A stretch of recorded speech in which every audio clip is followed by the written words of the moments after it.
Hello, good day everyone. আজকে আমি আপনাদেরকে দেখাবো যে সেফটি সার্টিফিকেট আসলে কি। সেফটি সার্টিফিকেট কখন লাগে? যখন আমরা বিল্ডিং ডিজাইন করতে চাই বা বিল্ডিং ডিজাইন করতে গেলে আপনার পৌরসভা থেকে অনুমোদন নেওয়ার আগে সেফটি সার্টিফিকেট নেওয়া লাগে। এখন সেফটি সার্টিফিকেট বিষয়টা হচ্ছে এমন একটা গুরুত্বপূর্ণ বিষয় যে সেফটি সার্টিফিকেট আসলে ইচ্ছা করলেই কেউ দিতে পারবে না। সেফটি সার্টিফিকেট দেওয়ার ক্ষেত্রে খেয়াল রাখতে হবে যে যে বিল্ডিংটি ডিজাইন করা হচ্ছে, অর্থাৎ স্ট্রাকচারাল ডিজাইন যিনি আইবির হতে পারে অ্যাসোসিয়েট মেম্বার, পূর্ণাঙ্গ মেম্বার, হতে পারে ফেলো মেম্বার। এখন যদি স্ট্রাকচারাল ডিজাইন যদি কোনো অ্যাসোসিয়েট মেম্বার করে থাকে সেক্ষেত্রে সেফটি সার্টিফিকেট মেম্বার দিতে পারবে। কিন্তু এমন যদি হয় যে স্ট্রাকচারাল ডিজাইনটি করেছে মেম্বার কিন্তু সেফটি সার্টিফিকেট দিল অ্যাসোসিয়েট মেম্বার, সেই ক্ষেত্রে আসলে বিষয়টা আইনগতভাবে জটিলতার মধ্যেই থাকে। তাই যারা সেফটি সার্টিফিকেট দিবেন তারা অবশ্যই খেয়াল রাখবেন যে ডিজাইনার আসলে কে, সে কি অ্যাসোসিয়েট মেম্বার নাকি মেম্বার নাকি ফেলো। সবসময় সিনিয়ররাই সেফটি সার্টিফিকেট দিতে পারবে।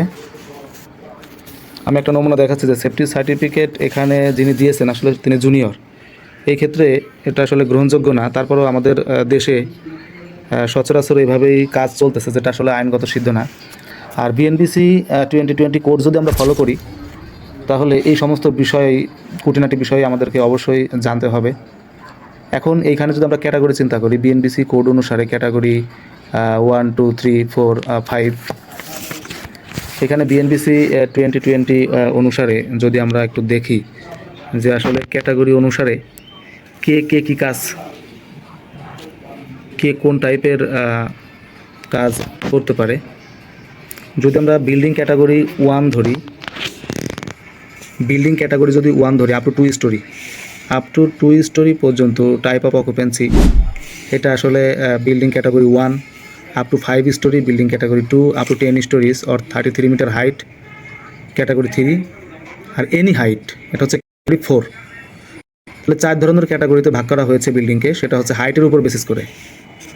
এখন আমরা যদি একটা 6তলা বিল্ডিং দেখি, যে 6তলা বিল্ডিংয়ের ক্ষেত্রে স্ট্রাকচারাল ডিজাইনটা আসলে কে করতে পারে, তাহলে আমরা দেখতে পাচ্ছি যে 6তলা বিল্ডিং অর্থাৎ আপ টু 10 স্টোরি এটা পড়তেছে হচ্ছে ক্যাটাগরি 3-তে। তাহলে ক্যাটাগরি 3-তে স্ট্রাকচারাল যে ডিজাইন যিনি, তার আসলে যোগ্যতা কেমন হওয়া উচিত সেটা আমরা একটু বিএনবিসি কোড 2020 অনুসারে দেখব।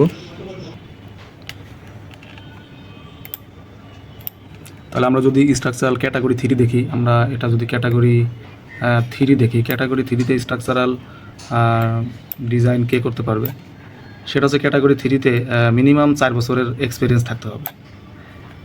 4 বছরের এক্সপিরিয়েন্স থাকলেই সে শুধু স্ট্রাকচারাল ডিজাইনটা করতে পারবে। এক্ষেত্রে ফেলো মেম্বার হলে সবচেয়ে ভালো হয়। তাহলে স্ট্রাকচারাল ডিজাইন যদি একজন 4 বছরের অভিজ্ঞতা সম্পন্ন সিভিল ইঞ্জিনিয়ার করেন, সেই ক্ষেত্রে সেফটি সার্টিফিকেট এই 4 বছরের যারা এক্সপিরিয়েন্স আছে উনিও দিতে পারবে। পাশাপাশি যিনি ডিজাইন করেছে বা এর চেয়ে বেশি এক্সপিরিয়েন্স সম্পন্ন ব্যক্তি সেফটি সার্টিফিকেট দিতে পারে। তাহলে আমার এই ভিডিও দেখে অবশ্যই সহজেই বুঝতে পারতেছেন আসলে কে সেফটি সার্টিফিকেট দিতে পারে। ভিডিওটি দেখার জন্য ধন্যবাদ।